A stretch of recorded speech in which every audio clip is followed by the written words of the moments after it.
Friend, welcome back to my YouTube channel. आज हम पढ़ेंगे चैप्टर 3 धातु एवं अधातु। 9वीं कक्षा में आपने कई तत्वों के बारे में पढ़ा होगा। आपने देखा कि किस प्रकार तत्वों को उनके गुण धर्मों के आधार पर धातु एवं अधातु में वर्गीकृत किया जाता है। अपने दैनिक जीवन में धातु एवं अधातु के उपयोगों पर विचार कीजिए। आपके विचार से कौन से गुणधर्म तत्वों को धातु एवं अधातु में वर्गीकृत करते हैं? किस प्रकार यह गुणधर्म इन तत्वों के उपयोग से संबंधित है? हम इनके कुछ गुणधर्मों का विस्तार से अध्ययन करेंगे। भौतिक गुणधर्म। धातु इन पदार्थों के भौतिक गुणधर्मों की तुलना करके समूहों में अलग करना सबसे आसान है। इसके अध्ययन के लिए हम निम्न क्रियाकलापों की सहायता लेते हैं। अनुमान 3.1 से 3.6 में दिए गए क्रियाकलापों के लिए निम्न धातुओं iron, copper, aluminium, magnesium, sodium, lead, zinc तथा आसानी से मिलने वाली कुछ अन्य धातुओं के नमूने इकट्ठे कीजिए। क्रियाकलाप 3.1 आयरन, कॉपर, एल्यूमीनियम और मैग्नीशियम के नमूने लीजिए। प्रत्येक नमूना कैसा दिखाई देता है उस पर ध्यान दीजिए। रेंगमाल से रगड़कर प्रत्येक नमूने की सतह को साफ करके उसके स्वरूप पर फिर ध्यान दीजिए। अपने शुद्ध रूप में धातु की सतह चमकदार होती है। धातु के इस गुणधर्म को धात्विक चमक कहते हैं। क्रियाकलाप 3.2 आयरन, कॉपर, एल्यूमीनियम तथा मैग्नीशियम का एक छोटा टुकड़ा लीजिए। इन धातुओं को तेज धार वाले चाकू से काटने का प्रयास कीजिए तथा अपने प्रेक्षणों को लिखिए। चिमटे से सोडियम धातु का एक टुकड़ा पकड़िए। सावधानी। सोडियम धातु का उपयोग करते समय हमेशा सावधान रहिए। फिल्टर पेपर के बीच दबाकर इसे सुखा लीजिए। वॉच ग्लास पर रखकर इसे चाकू से काटने का प्रयास कीजिए। आपने क्या देखा? आप देखेंगे कि धातुएं सामान्यतः कठोर होती है। प्रत्येक धातु की कठोरता अलग अलग होती है। क्रियाकलाप 3.3 आयरन, जिंक, लेड तथा कॉपर के टुकड़े लीजिए। किसी एक धातु को लोहे के ब्लॉक खंड पर रखकर 4-5 बार हथौड़े से प्रहार कीजिए। आपने क्या देखा? अन्य धातुओं के साथ भी यही क्रिया कीजिए। इन धातुओं के आकार में हुए परिवर्तन को लिखिए। आप देखेंगे कि कुछ धातुओं को पीटकर पतली चादर बनाया जा सकता है। इस गुणधर्म को आघातवर्ध्यता कहते हैं। क्या आप जानते हैं कि सोना तथा चांदी सबसे अधिक आघातवर्ध्य धातुएं हैं? क्रियाकलाप 3.4 उन धातुओं की सूची बनाइए जिसके तार आप अपने दैनिक जीवन में देखते हैं। धातु के पतले तार के रूप में खींचने की क्षमता को तन्यता कहा जाता है। सोना सबसे अधिक तन्य धातु है। आपको यह जानकर आश्चर्य होगा कि 1 ग्राम सोने से 2 किलोमीटर लंबा तार बनाया जा सकता है। आघातवर्ध्यता तथा तन्यता के कारण धातुओं को हमारी आवश्यकता के अनुसार विभिन्न आकार दिए जा सकते हैं। क्या आप कुछ धातुओं के नाम बता सकते हैं जिनका उपयोग खाना पकाने के बर्तन बनाने के लिए होता है? क्या आप जानते हैं कि इन धातुओं का उपयोग बर्तनों को बनाने के लिए क्यों किया जाता है? इसका उत्तर पाने के लिए आइए हम निम्न क्रियाकलाप करते हैं। क्रियाकलाप 3.5 एल्यूमीनियम या कॉपर का तार लीजिए। क्लैप की मदद से इस तार को स्टैंड से बांध दीजिए जैसा चित्र 3.1 में दिखाया गया है। तार के खुले सिरे पर मोम का उपयोग कर एक पिन चिपका दीजिए। स्पिरिट लैंप, मोमबत्ती या बर्नर से क्लैप के निकट तार को गर्म कीजिए। थोड़ी देर बाद आप क्या देखते हैं? अपने प्रेक्षणों को लिखिए। क्या धातु द्वारा द्रवित होता है? उपरोक्त क्रियाकलाप से पता चलता है कि धातु ऊष्मा के सुचालक है तथा इनका गलनांक बहुत अधिक होता है। सिल्वर तथा कॉपर ऊष्मा के सबसे अच्छे चालक है। इनकी तुलना में लेड तथा मरकरी ऊष्मा के कुचालक है।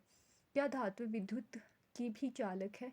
आइए पता करते हैं। क्रियाकलाप 3.6 चित्र 3.2 की तरह एक विद्युत सर्किट परिपथ तैयार कीजिए। जिस धातु की जांच करनी है उसे परिपथ में टर्मिनल ए तथा टर्मिनल बी के बीच उसी प्रकार रखिए जैसा चित्र में दिखाया गया है। क्या बल्ब जलता है? इससे क्या पता चलता है? आपने अवश्य देखा होगा कि जिस तार से आपके घर तक बिजली पहुंचती है उस पर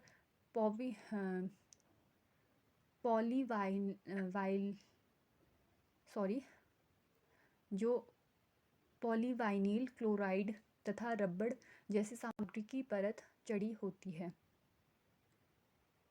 विद्युत तार पर ऐसे पदार्थों की परत क्यों होती है? जब धातुएं किसी कठोर सतह से टकराती है तो क्या होता है? क्या वह कोई आवाज़ उत्पन्न करती है? जो धातुएं कठोर सतह से टकराने पर आवाज़ उत्पन्न करती है उन्हें ध्वनिक सोनोरस कहते हैं। क्या अब आप बता सकते हैं कि स्कूल की घंटी धातु की क्यों बनी होती है? अधातु। पिछली कक्षा में आप अध्ययन कर चुके हैं कि धातुओं की तुलना में अधातुओं की संख्या कम है। Carbon, sulphur, iodine, oxygen, hydrogen आदि अधातुओं के कुछ उदाहरण हैं। ब्रोमीन ऐसी अधातु है जो द्रव होती है। इसके अलावा सारी अधातुएं या तो ठोस या फिर गैसें होती है। क्या धातु के समान अधातु के भी कुछ गुणधर्म होते हैं? आइए पता करते हैं। क्रियाकलाप 3.7 कार्बन, कोल या ग्रेफाइट, सल्फर तथा आयोडीन के नमूने एकत्र कीजिए। इन अधातुओं से 3.1 से 3.4 और 3.6 तक के क्रियाकलापों को दोहराइए तथा अपने प्रेक्षणों को लिखिए। धातुओं एवं अधातुओं से संबंधित अपने प्रेक्षणों को सारणी 3.1 में संकलित कीजिए। सारणी 3.1 में लिखे प्रेक्षणों के आधार पर अपनी कक्षा में धातुओं तथा अधातुओं के सामान्य गुणधर्मों की चर्चा कीजिए। आप निश्चित रूप से इस निष्कर्ष पर पहुँचे होंगे कि केवल भौतिक गुणधर्मों के आधार पर ही हम तत्वों का वर्गीकरण नहीं कर सकते, क्योंकि इसमें कई अपवाद है। उदाहरण के लिए मरकरी को छोड़कर सारी धातुएं कमरे के ताप पर ठोस अवस्था में पाई जाती है। क्रियाकलाप 3.5 में आपने देखा कि धातुओं का गलनांक अधिक होता है, लेकिन गैलीनियम और सीज़ियम का गलनांक बहुत कम होता है। यदि आप अपनी हथेली पर इन दोनों धातुओं को रखेंगे तो यह पिघलने लगेगी। आयोडीन अधातु होते हुए भी चमकीले होता है। कार्बन ऐसी धातु है जो विभिन्न रूपों में विद्यमान रहती है। प्रत्येक रूप को अपरूप कहते हैं। हीरा कार्बन का एक अपरूप है। यह सबसे कठोर प्राकृतिक पदार्थ है एवं इसका गलनांक तथा क्वथनांक बहुत अधिक होता है। कार्बन का एक अन्य अपरूप ग्रेफाइट विद्युत का सुचालक है। क्षारीय धातु लिथियम, सोडियम, पोटेशियम इतनी मुलायम होती है कि उनको चाकू से भी काटा जा सकता है। इसके घनत्व तथा गलनांक कम होते हैं। तत्वों को उनके रासायनिक गुणधर्मों के आधार पर अधिक स्पष्टता से धातुओं एवं अधातुओं में वर्गीकृत किया जा सकता है। क्रियाकलाप 3.8 मैग्नीशियम की एक पट्टी तथा थोड़ा सल्फर चूर्ण लीजिए। मैग्नीशियम की पट्टी का दहन कीजिए। उसकी राख को इकट्ठा करके उसे पानी में घोल दीजिए। लाल तथा नीले लिटमस पेपर से प्राप्त विलयन की जांच कीजिए।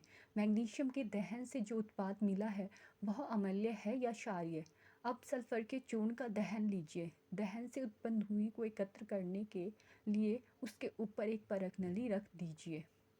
इस परख नली में जल डालकर इसे अच्छी तरह मिला लीजिए। नीले तथा लाल लिटमस पेपर से इस विलयन की जांच कीजिए। सल्फर के दहन से उत्पन्न पदार्थ अम्लीय या क्षारीय। क्या आप इन अभिक्रियाओं के समीकरण लिख सकते हैं? अधिकांश अधातुएं ऑक्साइड प्रदान करते हैं जो जल में घुलकर अम्ल बनाते हैं। वहीं अधिकतर धातुएं क्षारीय ऑक्साइड प्रदान करते हैं। अगले भाग में आपको धातुओं के ऑक्साइडों के बारे में अधिक जानकारी प्राप्त होगी। धातु के रासायनिक गुणधर्म के बारे में हम भाग 3.2.1 से 3.2.4 में पढ़ेंगे। इसके लिए निम्न धातुओं के नमूने एकत्र कीजिए। Aluminium, copper, iron, lead, magnesium, zinc तथा सोडियम। धातुओं का वायु में दहन करने से क्या होता है? क्रियाकलाप 3.8 में आपने देखा कि वायु में चमकदार श्वेत ज्वाला के साथ मैग्नीशियम का दहन होता है। क्या सभी धातुएं इसी प्रकार अभिक्रिया करती है? आइए निम्न क्रियाकलाप द्वारा इसकी जांच करते हैं। क्रियाकलाप 3.9 सावधानी। निम्न क्रियाकलाप में शिक्षक का सहयोग आवश्यक है। आंखों की सुरक्षा के लिए छात्र चश्मा लगा ले जो बेहतर होगा। एकत्र की गई किसी धातु को चिमटे से पकड़कर ज्वाला पर उसका दहन कीजिए। अन्य धातुओं के साथ भी यही क्रिया दोहराइए। इससे उत्पन्न पदार्थ को एकत्र कीजिए। उत्पाद तथा धातु की सतह को ठंडा होने दीजिए। किस धातु का दहन आसानी से होता है? जब धातु का दहन हो रहा था तो ज्वाला का रंग क्या था? दहन के पश्चात धातु की सतह कैसी प्रतीत होती है? धातु के ऑक्सीजन के साथ अभिक्रियाशीलता के आधार पर घटते क्रम में व्यवस्थित कीजिए। क्या इनके उत्पाद जल में घुलनशील हैं? लगभग सभी धातुएं ऑक्सीजन के साथ मिलकर संगत धातु के ऑक्साइड बनाती है। धातु प्लस ऑक्सीजन बराबर धातु ऑक्साइड। उदाहरण के लिए जब कॉपर को वायु की उपस्थिति में गर्म किया जाता है तो यह ऑक्सीजन के साथ मिलकर काले रंग का कॉपर ऑक्साइड बनाता है।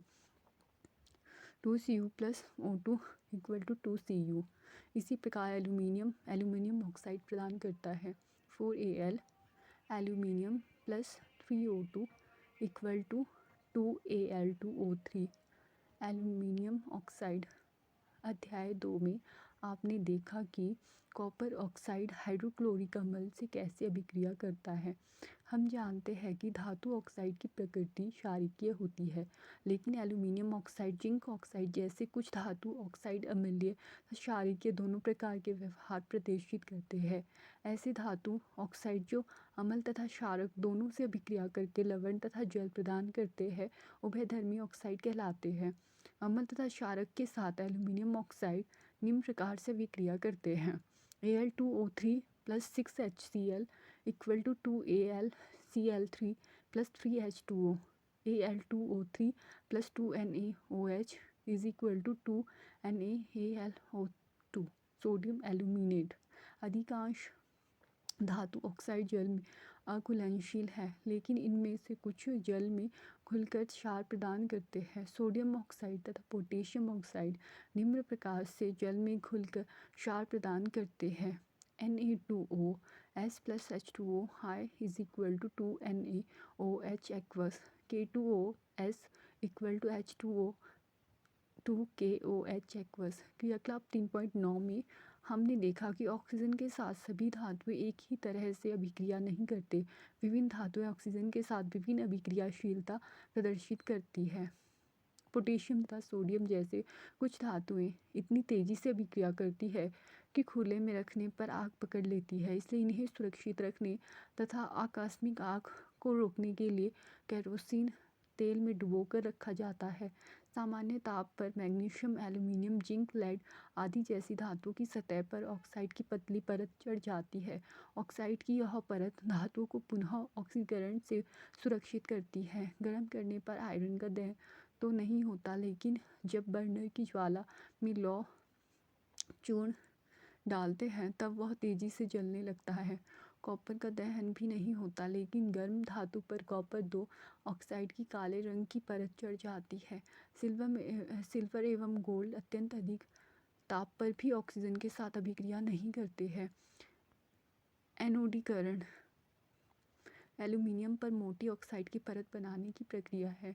वायु के संपर्क में आने पर एल्यूमिनियम पर ऑक्साइड की पतली परत का निर्माण होता है। एल्यूमिनियम ऑक्साइड की परत इसे संक्षारण से बचाती है। इस परत को मोटा करके इसे संक्षारण से अधिक सुरक्षित किया जा सकता है। एनोडीकरण के लिए एल्यूमिनियम की एक साफ वस्तु को एनोड बनाकर तनु सल्फ्यूरिक अम्ल के साथ इसका अपघटन किया जाता है। एनोड पर उत्सर्जित ऑक्सीजन गैस एल्यूमिनियम के साथ अभिक्रिया करके ऑक्साइड की एक मोटी परत बनाती है। इस ऑक्साइड की परत को आसानी से रंग कर एल्यूमिनियम की आकर्षक वस्तुएं बनाई जा सकती है। क्रियाकलाप 3.9 करने के बाद आपने देखा होगा कि उन धातु के नमूनों में सोडियम सबसे अधिक अभिक्रियाशील है। मैग्नीशियम धीमी अभिक्रिया करता है और यह सोडियम की अपेक्षा कम अभिक्रियाशील है, लेकिन ऑक्सीजन में दहन करने से हमें जिंक, आयरन, कॉपर तथा लेड की अभिक्रियाशीलता का पता नहीं चलता है। कुछ और अभिक्रियाओं को देखकर हम इन धातुओं की अभिक्रियाशीलता का क्रम बनाने का प्रयास करते हैं। 3.2.2 धातुएं जब जल के साथ अभिक्रिया करती है तो क्या होता है। क्रियाकलाप 3.10 सावधानी, इस क्रियाकलाप में शिक्षक के सहयोग की आवश्यकता है। क्रियाकलाप 3.9 की तरह समान धातु के नमूने एकत्र कीजिए।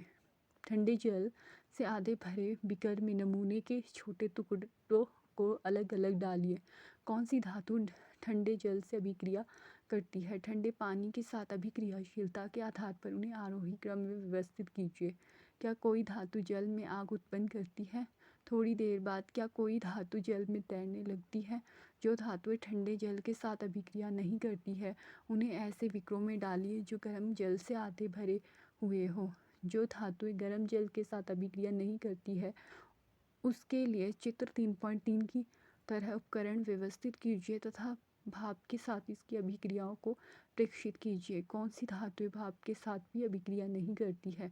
जल के साथ अभिक्रियाशीलता के आधार पर धातु को अवरोही क्रम में व्यवस्थित कीजिए। जल के साथ अभिक्रिया करके धातुएं हाइड्रोजन गैस तथा धातु ऑक्साइड उत्पन्न करती है। जो धातु ऑक्साइड जल में घुलनशील है जल में घुलकर धातु हाइड्रोक्साइड प्रदान करती है, लेकिन सभी धातुएं जल के साथ अभिक्रिया नहीं करती है। धातु प्लस जल बराबर धातु ऑक्साइड प्लस हाइड्रोजन। धातु ऑक्साइड प्लस जल बराबर धातु हाइड्रोक्साइड। पोटेशियम एवं सोडियम जैसे धातुएं ठंडे जल के साथ तेजी से अभिक्रिया करती है। सोडियम तथा पोटेशियम की अभिक्रियाएं तेज एवं ऊष्माक्षेपी होती है कि इससे उत्सर्जित हाइड्रोजन तत्काल प्रज्वलित हो जाती है। 2K प्लस 2H2O आई equal to 2KOH aqueous plus H2G plus ऊष्मीय ऊर्जा। 2Na plus 2H2O equal to 2NOH plus H2 gas plus ऊष्मीय ऊर्जा। जल के साथ कैल्शियम की अभिक्रिया थोड़ी धीमी होती है। यहाँ उत्सर्जित ऊष्मा हाइड्रोजन के प्रज्वलित होने के लिए पर्याप्त नहीं होती है। CaS solid plus 2H2O equal to CaOH2 aqueous plus H2G। क्योंकि उपरोक्त अभिक्रिया में उत्पन्न हाइड्रोजन गैस के बुलबुले कैल्शियम धातु की सतह पर चिपक जाते हैं, अतः कैल्शियम तैरना प्रारंभ कर देते हैं। मैग्नीशियम शीतल जल के साथ अभिक्रिया नहीं करता, परंतु गर्म जल के साथ अभिक्रिया करके वह मैग्नीशियम हाइड्रोक्साइड तथा हाइड्रोजन गैस उत्पन्न करते हैं। चूँकि हाइड्रोजन गैस के बुलबुले मैग्नीशियम धातु की सतह से चिपक जाते हैं, अतः यह भी तैरना प्रारंभ कर देते हैं।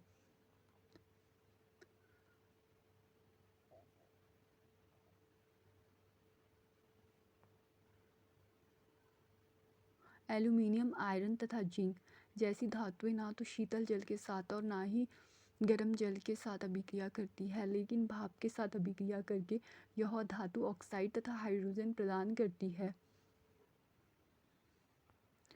2Al plus 3H2O gas equal to Al2O3 solid plus 3H2 gas.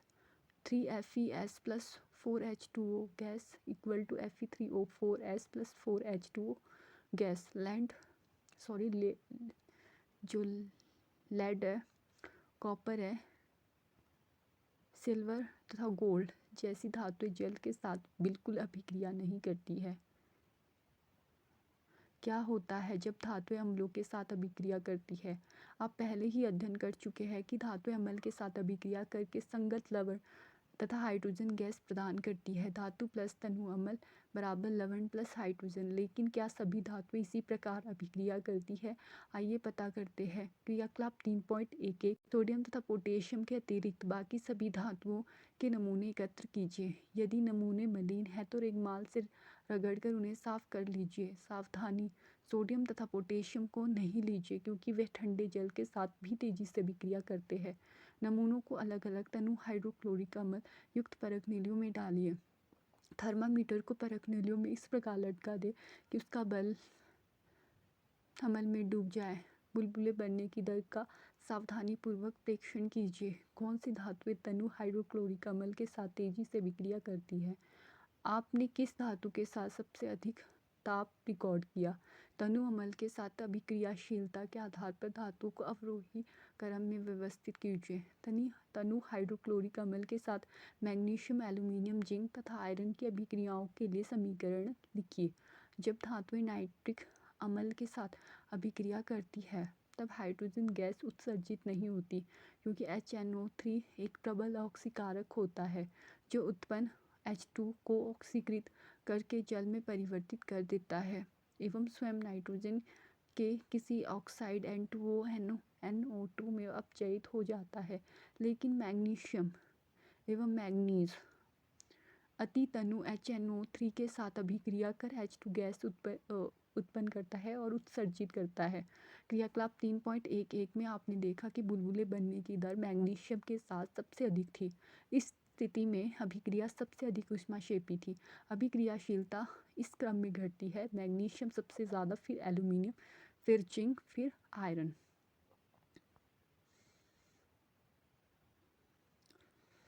Copper की स्थिति में ना तो बुलबुले बनते हैं और ना ही ताप में कोई परिवर्तन होता है।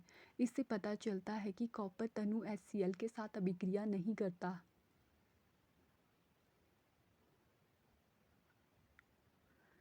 एक्वारेजिया।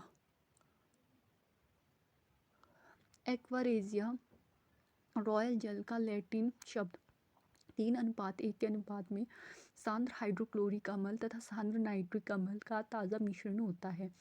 यह गोल्ड को गला सकता है, जबकि दोनों में से किसी अम्ल में अकेले यह क्षमता नहीं होती है। एक्वारेजिया भभकता द्रव होने के साथ प्रबल संक्षारक है। वह उन अभिकर्मकों में से एक है जो गोल्ड एवं प्लेटिनियम को गलाने में समर्थ है। अन्य धातु लवणों के विलयन के साथ धातु कैसे अभिक्रिया करती है? क्रियाकलाप 3.12 कॉपर का एक स्वच्छ तार एवं आयरन की एक कील लीजिए। कॉपर के तार को परत नली में रखे आयरन सल्फेट के विलयन तथा आयरन की कील को दूसरी परत नली में रखे कॉपर सल्फेट के विलयन में डाल दीजिए। 20 मिनट के बाद अपने प्रेक्षणों को रिकॉर्ड कीजिए। आपको किस परत नली में कोई अभिक्रिया हुई इसका पता चलता है। किस आधार पर आप कह सकते हैं कि वास्तव में कोई अभिक्रिया हुई है? क्या आप अपने प्रेक्षणों में क्रियाकलाप 3.9, 3.10 तथा 3.11 में कोई संबंध स्थापित कर सकते हैं? इस अभिक्रिया के लिए संतुलित रासायनिक समीकरण लिखिए। यह किस प्रकार की अभिक्रिया है? अभिक्रियाशीलता धातु अपने से कम अभिक्रियाशील धातु को उसके यौगिक के विलयन या गलित अवस्था से विस्थापित कर देती है। पिछले खंड में हमने देखा कि सभी धातुओं की अभिक्रियाशीलता समान नहीं होती। हमने ऑक्सीजन, जल एवं अम्ल के साथ विभिन्न धातुओं की अभिक्रियाशीलता की जांच की, लेकिन सभी धातुएं इन अभिकर्मकों के साथ अभिक्रिया नहीं करती। इसलिए हम सभी धातुओं के नमूनों को अभिक्रियाशीलता के अवरोही क्रम में नहीं रख सकते। आपने अध्याय 1 में जो विस्थापन अभिक्रियाओं का अध्ययन किया वह धातुओं की अभिक्रियाशीलता का उत्तम प्रमाण प्रस्तुत करता है। इसे समझना बहुत ही आसान एवं सरल है। अगर धातु A तथा धातु B को उसके विलयन से विस्थापित कर देती है तो यह धातु B की अपेक्षा अधिक क्रियाशील है। धातु A प्लस B का लवण विलयन A का लवण विलयन प्लस धातु P। क्रियाकलाप 3.12 में आपके परीक्षणों के आधार पर कॉपर तथा आयरन में से कौन सी धातु अधिक अभिक्रियाशील है? सक्रियता श्रेणी। जो सक्रियता श्रेणी वह सूची है जिसमें धातुओं की क्रियाशीलता को अवरोही क्रम में व्यवस्थित किया जाता है। विस्थापन के प्रयोग के बाद क्रियाकलाप 1.9 तथा 3.12 निम्न श्रेणी सारणी 3.2 को विकसित किया गया है, जिसे सक्रियता श्रेणी कहते हैं। सक्रियता श्रेणी धातुओं की सापेक्ष अभिक्रियाशीलता है। सबसे अधिक अभिक्रियाशीलता पोटेशियम, फिर सोडियम, फिर कैल्शियम, फिर मैग्नीशियम, फिर एल्यूमिनियम, जिंक, फिर आयरन, फिर है लेड, फिर हाइड्रोजन और फिर कॉपर, फिर मरकरी और सिल्वर और सबसे कम है गोल्ड की। इसका मतलब सबसे ज़्यादा है पोटेशियम की और सबसे कम है गोल्ड की।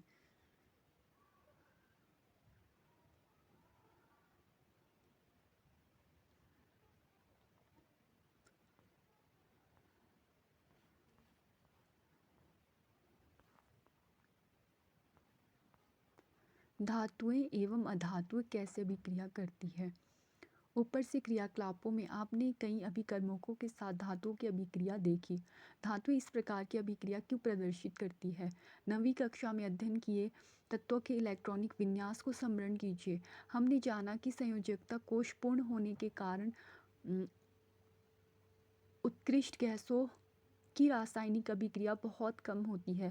इसलिए हम तत्वों की अभिक्रियाशीलता को संयोजकता कोश को पूर्ण करने की प्रवृत्ति के रूप में समझ सकते हैं। उत्कृष्ट गैसों एवं कुछ धातुओं एवं अधातुओं के इलेक्ट्रॉनिक विन्यास पर ध्यान दीजिए। सारणी 3.3 में हम देख सकते हैं कि सोडियम परमाणु के बाह्यतम कोश में केवल एक इलेक्ट्रॉन है। यदि यह अपने M कोश से एक इलेक्ट्रॉन को त्याग देता है तब एल कोश इसका बाह्यतम कोश बन जाता है जिसमें स्थायी अष्टक उपस्थित है। इस परमाणु के नाभिक में 11 प्रोटॉन है, लेकिन इलेक्ट्रॉन की संख्या 10 होने के कारण इसमें धन आवेश की अधिकता होती है तथा यह सोडियम धनायन Na पॉजिटिव प्रदान करता है। दूसरी ओर क्लोरीन के बाह्यतम कोश में 7 इलेक्ट्रॉन होते हैं तथा अष्टक पूर्ण होने के लिए इसे एक इलेक्ट्रॉन की आवश्यकता होती है। यदि सोडियम तथा क्लोरीन अभिक्रिया करे तो सोडियम द्वारा त्यागा गया एक इलेक्ट्रॉन क्लोरीन ग्रहण कर लेता है। एक इलेक्ट्रॉन ग्रहण करके क्लोरीन परमाणु इकाई ऋण आवेश प्राप्त कर लेता है क्योंकि इसके नाभिक में 17 प्रोटॉन होते हैं तथा इसके KLm कोशों को 18 इलेक्ट्रॉन होते हैं। इससे क्लोराइड ऋणायन Cl नेगेटिव प्राप्त होता है। इसलिए यह दोनों तत्वों के बीच निम्न प्रकार से आदान प्रदान का संबंध स्थापित हो जाता है। तत्वों के प्रकार: उत्कृष्ट गैस तत्व हीलियम, नियॉन, आर्गन। परमाणु संख्या: हीलियम में 2, नियॉन में 10, आर्गन में 18। कोश: इलेक्ट्रॉन की संख्या KLmn, K में 2, फिर नियॉन में है K में 2 और L में 8, ऑर्गन में है K में 2, L में 8 और M में 8। फिर है धातुएं: हीलियम, नियॉन और ऑर्गन तो होगी उत्कृष्ट गैसें। फिर धातुएं है सोडियम, सोडियम 11 तो K में 2, L में 8 और जो M में है वो 1। मैग्नीशियम 12 तो K में 2, L में 8 और M में 2। एल्यूमिनियम 13 परमाणु संख्या तो कोश K में 2 और L में 8 और M में 2। मैग्नीशियम के एल्यूमिनियम के 13 जिसमें K में 2, L में 8 और M में 3। पोटेशियम 19 नंबर जिसमें K में है 2 और L में है 8, M में है 8 और N में है 1। कैल्शियम 20, K में 2, L में 8, M में 8 और N में 2। अधातुएं: नाइट्रोजन, नाइट्रोजन में परमाणु संख्या है 7, K में है 2, L में है 5। ऑक्सीजन परमाणु संख्या 8, K में 2 और L में 6। फ्लोरीन है 9 तो कोश K में है 2, L में है 2। फॉस्फोरस है 15, K में 2, L में 8 और M में 5। फिर आपके आए इलेक्ट्रॉन की संख्या: सल्फर, सल्फर का परमाणु संख्या 16, K में इलेक्ट्रॉन 2, L में इलेक्ट्रॉन 8 और M में हो गए 6। क्लोरीन, क्लोरीन का नंबर है 17 तो K में है 2 और L में है 8 और M में है 7 इलेक्ट्रॉन। विपरीत आवेश होने के कारण सोडियम तथा क्लोराइड आयरन परस्पर आकर्ष होते हैं तथा मजबूत स्थिर वैद्युत बल में बंधकर सोडियम क्लोराइड NaCl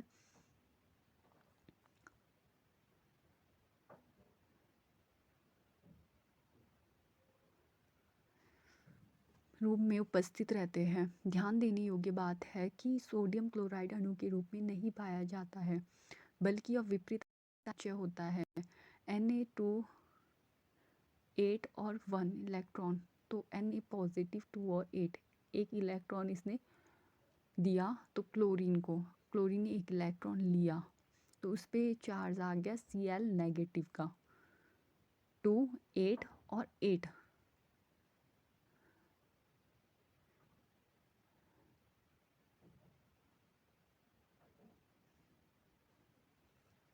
तो यहाँ पर जिसने लिया उसके ऊपर नेगेटिव चार्ज आ गया, जिसने दिया उसके ऊपर आ गया पॉजिटिव चार्ज। अब एक और आयनिक यौगिक मैग्नीशियम क्लोराइड के निर्माण को चित्र 3.6 में दर्शाया गया है। Mg2 positive plus 2 electron negative. यहाँ पर मैग्नीशियम ने 2 इलेक्ट्रॉन दे दिए, क्लोरीन का है 2, 8 और 7। क्लोरीन नेगेटिव 2, 8, 8 एक इलेक्ट्रॉन हो गया। तो यहाँ पर जो कैल्शियम के है वो दो एटम है तो मैग्नीशियम ने अपने एक कैल्शियम को क्लोराइड को और दूसरे क्लोराइड को दिया तो इस प्रकार से मैग्नीशियम क्लोराइड का निर्माण हुआ। धातु से धातु अधातुओं में इलेक्ट्रॉन के स्थानांतरण से बने यौगिकों को आयनिक यौगिक या वैद्युत संयोजक यौगिक कहा जाता है। क्या आप MgCl2 में उपस्थित धनायन एवं ऋणायन का नाम बता सकते हैं?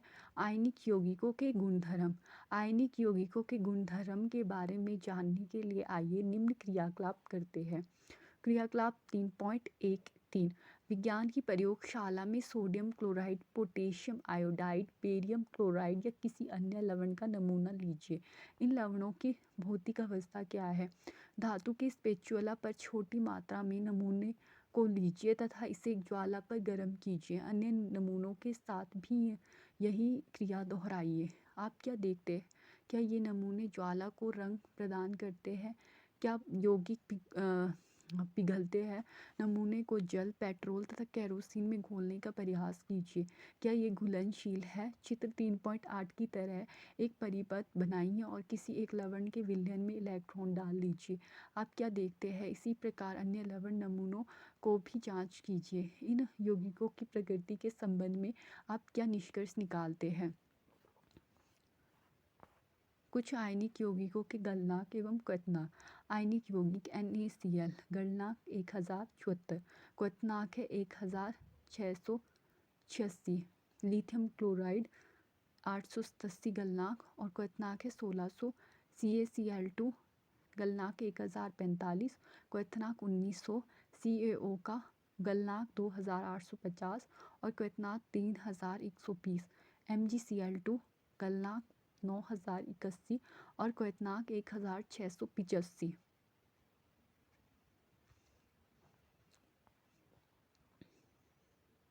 आयनिक यौगिकों के निम्न सामान्य गुणधर्मों पर आपने ध्यान दिया होगा।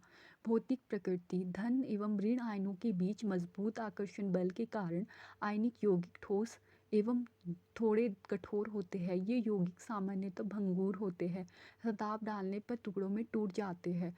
गलनांक एवं क्वथनांक। आयनिक यौगिकों का गलनांक एवं क्वथनांक बहुत अधिक होता है क्योंकि मजबूत अंतर आयनिक आकर्षण को तोड़ने के लिए ऊर्जा की पर्याप्त मात्रा की आवश्यकता होती है। घुलनशीलता। वैद्युत संयोजक यौगिक सामान्यतः जल में घुलनशील तथा केरोसिन, पेट्रोल आदि जैसे विलायकों में अविलय होते हैं।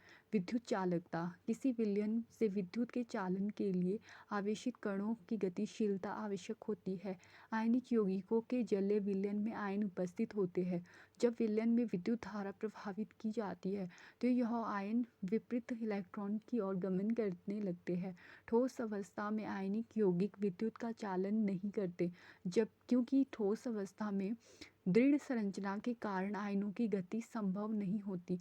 लेकिन आयनिक यौगिक गलित अवस्था में विद्युत का चालन करते हैं क्योंकि गलित अवस्था में विपरीत आवेश वाले आयनों के मध्य स्थिर वैद्युत आकर्षण बल ऊष्मा के कारण कमजोर पड़ जाता है। इसलिए आयन स्वतंत्र रूप से गमन करते हैं एवं विद्युत का चालन करते हैं। धातुओं की प्राप्ति। पृथ्वी की भूपर पट्टी धातुओं का मुख्य स्रोत है। समुद्री जल में सोडियम क्लोराइड, मैग्नीशियम क्लोराइड आदि जैसे कुछ विलय लवण उपस्थित रहते हैं। पृथ्वी की भूपर पट्टी में प्राकृतिक रूप से पाए जाने वाले तत्वों या यौगिकों को खनिज कहते हैं। कुछ स्थानों पर खनिजों में कोई विशेष धातु काफ़ी मात्रा में होती है जिसे निकालना लाभकारी होता है। इन खनिजों को अयस्क कहते हैं। धातु का निष्कर्षण। धातु की सक्रियता श्रेणी के बारे में आप पढ़ चुके हैं, इसलिए आप आसानी से समझ सकते हैं कि अयस्क से धातु का निष्कर्षण कैसे होता है। कुछ धातुएं भूपर पट्टी में स्वतंत्र अवस्था में पाई जाती है, कुछ धातुएं अपने यौगिकों के रूप में मिलती है। संक्रियता श्रेणी में नीचे आने वाली धातुएं सबसे कम अभिक्रियाशीलता होती है, ये स्वतंत्र अवस्था में पाई जाती है। उदाहरण के लिए गोल्ड, सोना, सिल्वर, चांदी, प्लेटिनियम एवं कॉपर, तांबा स्वतंत्र रूप में पाई जाती है। कॉपर एवं सिल्वर अपने सल्फाइड ऑक्साइड के अयस्क के रूप में संयुक्त अवस्था में पाए जाते हैं। संक्रियता श्रेणी में सबसे ऊपर की धातु Na, Ca, Mg, Al इतनी अधिक अभिक्रियाशीलता होती है कि ये कभी भी स्वतंत्र तत्व के रूप में नहीं पाई जाती है। संक्रियता श्रेणी के मध्य की धातुएं Zn, Fe और Pb आदि की अभिक्रियाशीलता मध्यम होती है। पृथ्वी की भूपर पट्टी में ये मुख्यतः ऑक्साइड, सल्फाइड और कार्बोनेट के रूप में पाई जाती है। आप देखेंगे कि कई धातुओं के अयस्क ऑक्साइड होते हैं। ऑक्सीजन की अत्यधिक अभिक्रियाशीलता एवं पृथ्वी पर इसके प्रचुर मात्रा में पाए जाने के कारण ऐसा होता है। इस प्रकार अभिक्रियाशीलता के आधार पर हम धातुओं को निम्न 3 वर्गों में विभाजित कर सकते हैं। नंबर 1 निम्न अभिक्रियाशील धातु, नंबर 2 मध्यम अभिक्रियाशील धातु, नंबर 3 उच्च अभिक्रियाशील धातु। प्रत्येक वर्ग में आने वाली धातुओं को प्राप्त करने के लिए विभिन्न तकनीकों का उपयोग किया जाता है। अयस्क से शुद्ध धातु का निष्कर्षण कई चरणों में होता है। इन चरणों का सारांश चित्र 3.10 में दिखाया गया है। निम्न भागों में प्रत्येक चरण की विस्तृत चर्चा की गई है। यहाँ पर जो चित्र 3.9 है इसमें दिखाया गया है कि जो पोटेशियम है, मतलब ऊपर की धातु Na, Ca, Mg और Al विद्युत अपघटन है करती है, और ZnFe Pb ये कार्बन के उपयोग से अपचयन होती है Cu तक, और Ag और Au प्राकृतिक अवस्था में उपस्थित होती है। यहाँ पर 3.10 में दिखाया गया है कि अयस्क से अयस्क का सांद्रण होता है। फिर इसमें उच्च अभिक्रियाशीलता वाली धातु या मध्यम या निम्न अभिक्रियाशील वाली धातु आती है।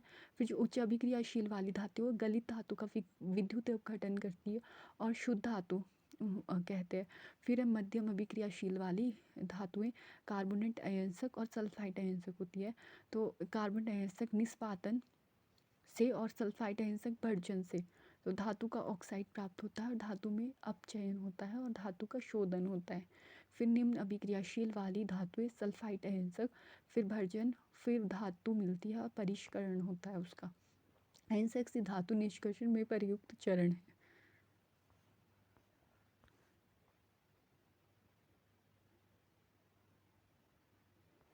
अयस्कों का समृद्धिकरण। पृथ्वी से खनिज अयस्कों में मिट्टी, रेत आदि जैसी कई अशुद्धियाँ होती है जिसे गैंग कहते हैं। धातुओं के निष्कर्षण से पहले अयस्क से अशुद्धियों को हटाना आवश्यक होता है।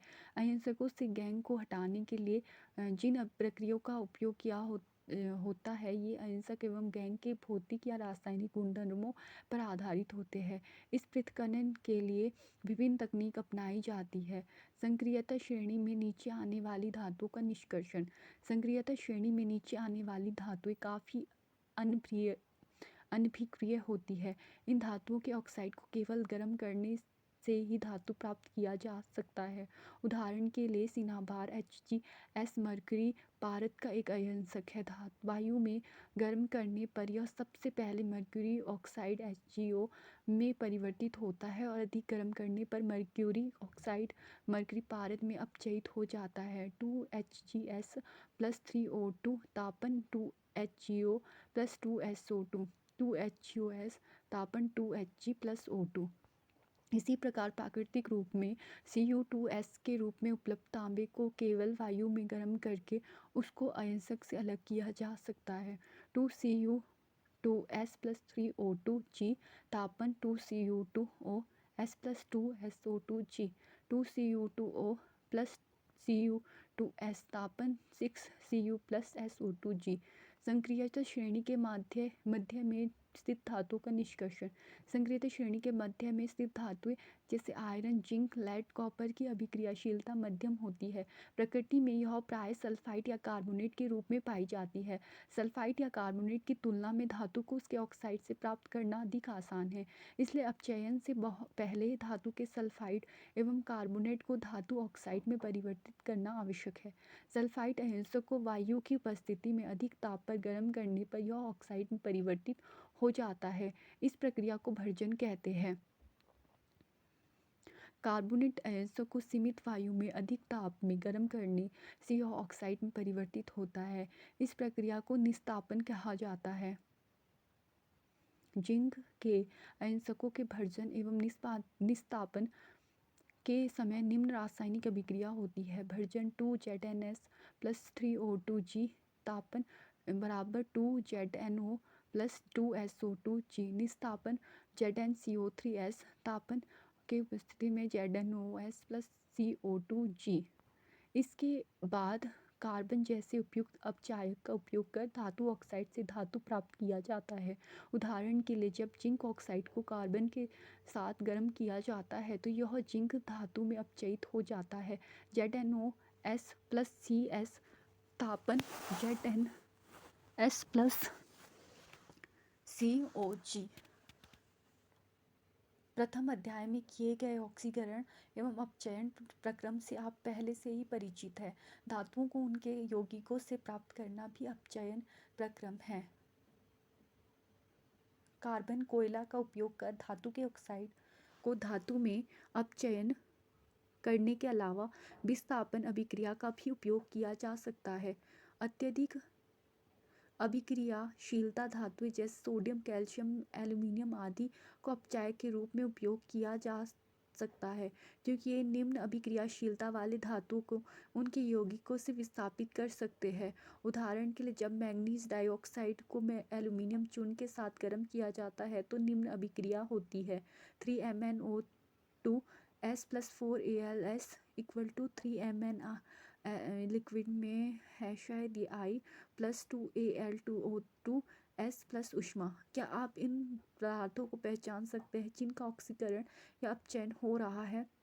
यह विस्थापन अभिक्रिया अत्यधिक ऊष्मा क्षेपीय होती है। इसमें उत्सर्जित ऊष्मा की मात्रा इतनी अधिक होती है कि धातुएं गलित अवस्था में प्राप्त होती है। वास्तव में आयरन 3 ऑक्साइड Fe2O3 के साथ एल्यूमीनियम की अभिक्रिया का उपयोग रेल की पटरी या मशीनी पुर्जों की दरारों को जोड़ने के लिए किया जाता है।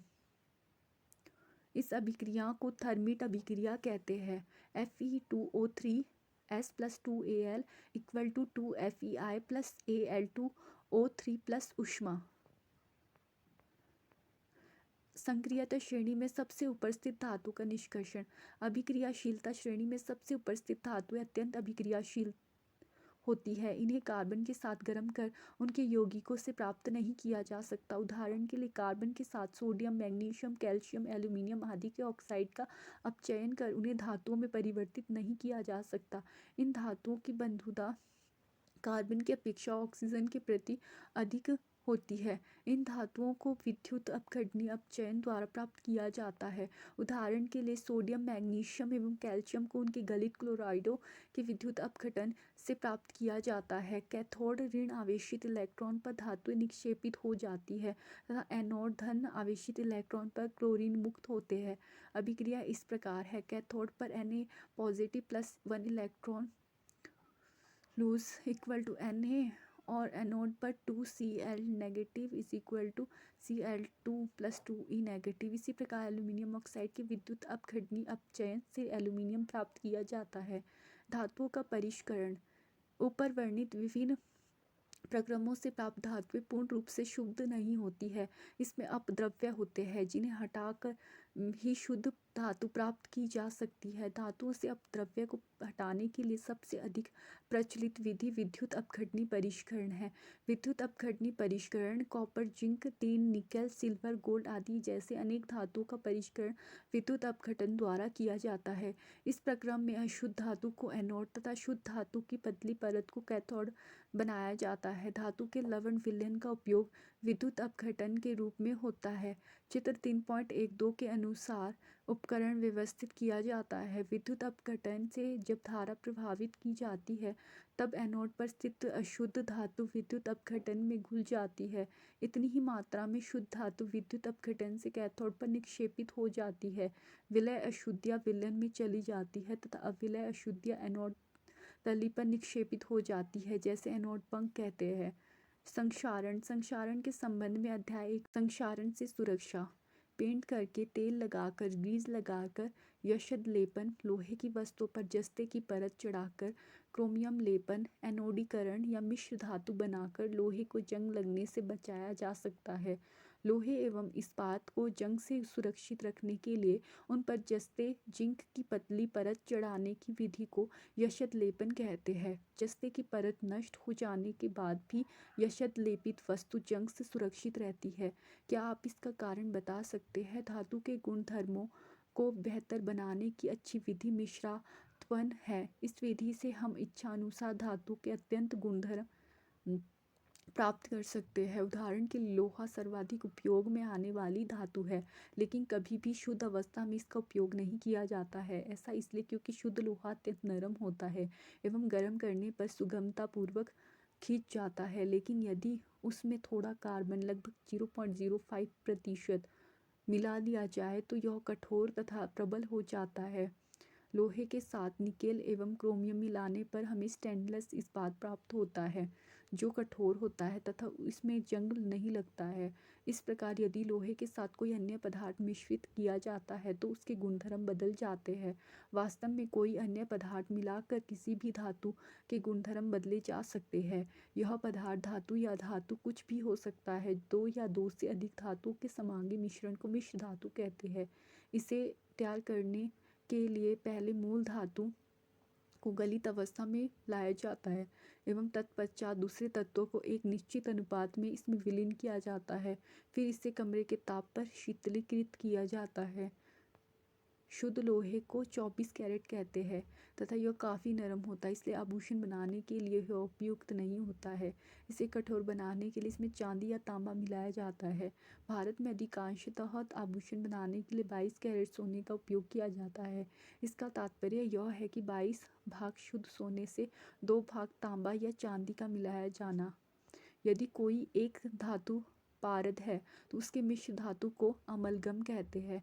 शुद्ध धातु की अपेक्षा उसके मिश्र धातु की विद्युत चालकता एवं गलना कम होता है। उदाहरण के लिए तांबा एवं जस्ते Cu एवं Zn की मिश्र धातु पीतल तथा ताम्र एवं टीन Cu एवं Sn की मिश्र धातु कांसा विद्युत के कुचालक है, लेकिन ताम्र का उपयोग विद्युतीय परिपथ बनाने में किया जाता है। सीसा एवं टीन Pb एवं Sn की मिश्र धातु सोल्डर है,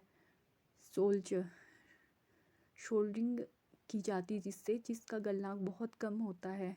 इसका उपयोग विद्युत तारों की परस्पर वेल्डिंग के लिए किया जाता है। प्राचीन भारतीय धातुकर्म का चमत्कार। लगभग 1600 वर्ष पूर्व भारत के लौहकर्मियों ने दिल्ली में एक लौह स्तंभ बनाया। उन्होंने जंग से लोहे को बचाने के लिए एक विधि विकसित की। इस स्तंभ की जंगता से परिरोधकता का अवलोकन विश्व के कई वैज्ञानिक कर चुके हैं। यह स्तंभ कुतुब मीनार के निकट स्थित है।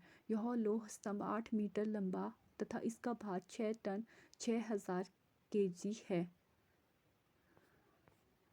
आपने क्या सीखा? तत्वों को धातुओं एवं अधातुओं में वर्गीकृत किया जा सकता है।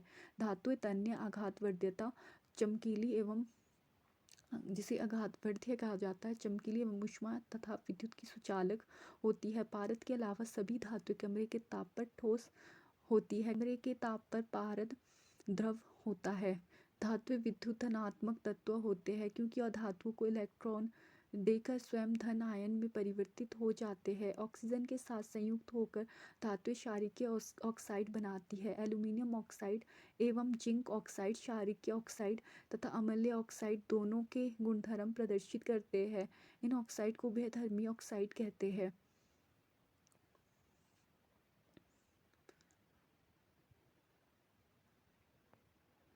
जल एवं तनु अम्लों के साथ विभिन्न धातु की अभिक्रियाशीलता भिन्न होती है। अभिक्रियाशीलता के आधार पर अवरोही क्रम में व्यवस्थित सामान्य धातुओं की सूची को संक्रियता श्रेणी कहते हैं। सक्रियता श्रेणी में हाइड्रोजन के ऊपर स्थित धातुएं तनु अम्ल से हाइड्रोजन को विस्थापित कर सकती है।